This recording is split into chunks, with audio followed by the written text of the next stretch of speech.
Kedengeran, no? Oke, kita mulai ya. Ya. Nah, kita mulai. Assalamualaikum warahmatullahi wabarakatuh. Waalaikumsalam warahmatullahi wabarakatuh. Oke, saya Wali dari kelompok 1. Kami dari kelompok 1 kelas HK18D akan mempresentasikan tentang materi hukum ketenagakerjaan, yaitu temanya no work no pay pada mogok kerja buruh. Anggotanya ada Bu Wiwin, Hilda Novitasari, kemudian Diki Saputra, Wani Rukmana, saya sendiri, dan Tia Mujib. Oke, langsung ke poin yang pertama, yaitu pendahuluan. Pekerjaan merupakan bagian yang tidak dapat dipisahkan dalam kehidupan manusia dan bertujuan untuk memperoleh penghasilan guna memenuhi kebutuhan hidup bagi setiap orang. Yang tercantum pada Undang-Undang 1945 Pasal 27 Ayat 2 yang berbunyi, tiap-tiap warga negara berhak atas pekerjaan dan penghidupan yang layak bagi kemanusiaan.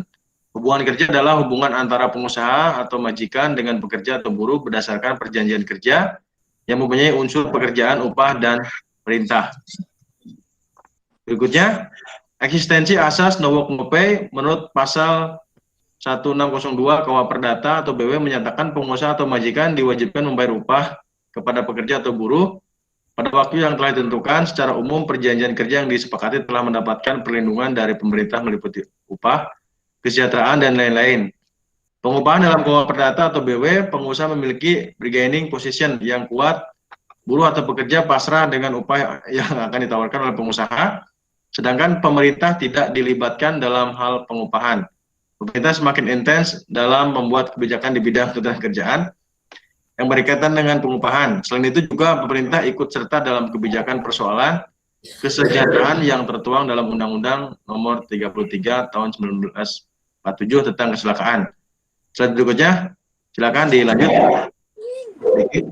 Oke, selanjutnya disahkannya Peraturan Pemerintah Nomor 8 Tahun 1981 tentang Perlindungan Buruh, bermaksud untuk menyesuaikan perkembangan zaman, sehingga segala pasal yang menyangkut pengupahan dalam KUH Perdata atau BW tidak berlaku lagi setelah undang-undang tersebut disahkan. Pada tanggal 25 Maret 2003 telah lahir Undang-Undang Nomor 13 Tahun 2003 tentang Ketenagakerjaan yang mengatur pengupahan dapat dilihat pada bab 10 bagian kedua dari pasal 88 sampai pasal 98 yang mendominasi pemerintah untuk memperkuat mengatur kebijakan tentang pengupahan. Pasal 93 ayat 1 Undang-Undang Ketenagakerjaan menyatakan bahwa upah tidak dibayar apabila pekerja atau buruh tersebut tidak melakukan pekerjaannya. Dalam praktiknya masih menerapkan asas no work no pay, yang artinya pekerja atau buruh tidak akan mendapatkan upah dalam bentuk uang atau yang lainnya selama pekerja atau buruh tersebut tidak melakukan pekerjaannya. Selanjutnya akan dibacakan oleh Hilda. Pengertian mogok kerja dan landasan hukumnya. Mogok kerja adalah tindakan pekerja atau buruh yang direncanakan dan dilaksanakan secara bersama-sama atau oleh serikat pekerja untuk menghentikan atau memperlambat pekerjaan. Mogok kerja merupakan hak normatif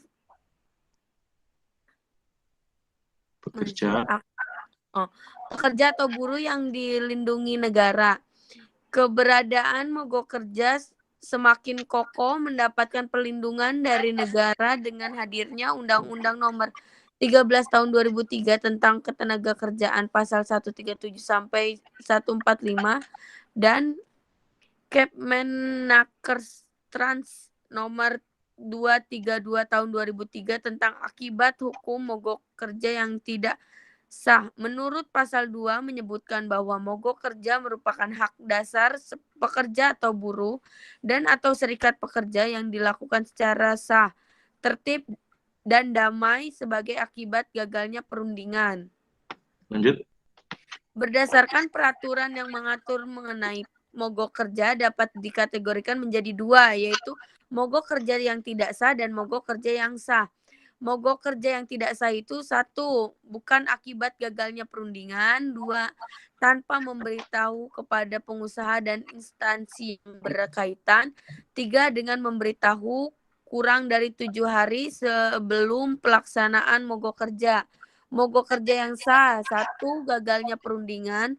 2. Pengusaha tidak mau melakukan perundingan kembali ketika perundingan tidak menemukan kesepakatan. Next. Selanjutnya dibacakan oleh Tia Muji. Selanjutnya, analisis penerapan asas no work no pay pada mogok kerja. Untuk menerapkan analisis asas no work no pay pada mogok kerja, mengambil contoh dari kasus yang telah diputuskan oleh Mahkamah Agung dalam putusan nomor 256/PDT Perdata /SUS/PHI/2017/PN Bandung. Ini merupakan gugatan antara PT Asalta Surya Mandiri yang beralamat di Jalan Roda Pembangunan RT 002 RW 005 Kelurahan Nanggewer, Kecamatan Cibinong, Kabupaten Bogor, Jawa Barat, sebagai penggugat dengan Mintono dan kawan-kawan sebanyak 53 orang yang beralamat di Jalan Bintang Mas, Blok Masjid RT 004 RW 006, Kelurahan Nanggewer, Kecamatan Cibinong, Kabupaten Bogor, sebagai para tergugat. Para tergugat melakukan aksi tersebut pada tanggal 23 Maret 2017 dan kemudian diperpanjang beberapa kali sampai dengan 1 Maret 2018. Yang alasan dilakukannya mogok kerja adalah karena perusahaan dalam memberikan upah pekerja tidak mengikuti ketentuan upah minimum sektoral atau UMSK Kabupaten Bogor yang disebabkan karena kondisi keuangan perusahaan yang merugi sehingga tidak sanggup melaksanakan ketentuan UMSK Kabupaten Bogor pada sektornya. Berikutnya. Kemudian analisis dalam kasus. Bu Win, silakan. Oh iya, Bu Win. Ya. Bu Win, silakan. Analisis dalam kasus tersebut yang menerapkan asas no work no pay yang dikecualikan dalam pasal 145 Undang-Undang Nomor 13 Tahun 2003 tentang Ketenagakerjaan yang menyebutkan bahwa dalam hal pekerja atau buruh yang melakukan mogok kerja secara sah dalam melakukan hak normatif yang sungguh-sungguh dilanggar oleh pengusaha, pekerja atau buruh berhak mendapatkan upah dan para tergugat tidak dapat dikualifikasikan sebagai pengunduran diri. Unsur-unsur dari pasal tersebut sebagai berikut. 1. Mogok kerja secara sah. 2. Melakukan tuntutan hak normatif yang sungguh-sungguh dilanggar oleh pengusaha. 3. Syarat administratif untuk melaksanakan mogok kerja secara sah sudah sesuai dengan ketentuan yang berlaku. Next. Kesimpulan. Lanjut, Bu. Asas no work no pay sangat erat kaitannya dengan pengupahan karena makna dari no work no pay yaitu pekerja atau buruh yang tidak melakukan kerja maka pekerja atau buruh tidak mendapatkan upah. Artinya pemberian upah integral dengan ide, gagasan, dan tenaga yang dilakukan oleh buruh atau pekerja.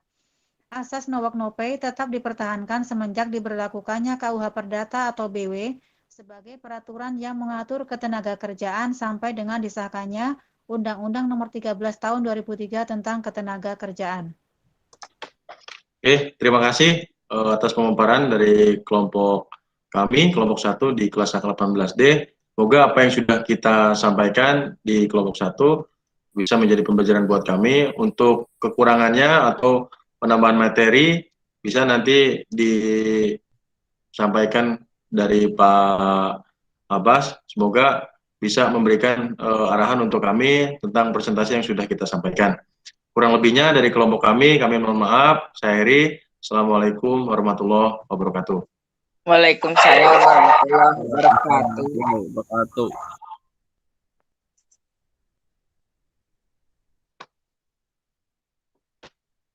Oke.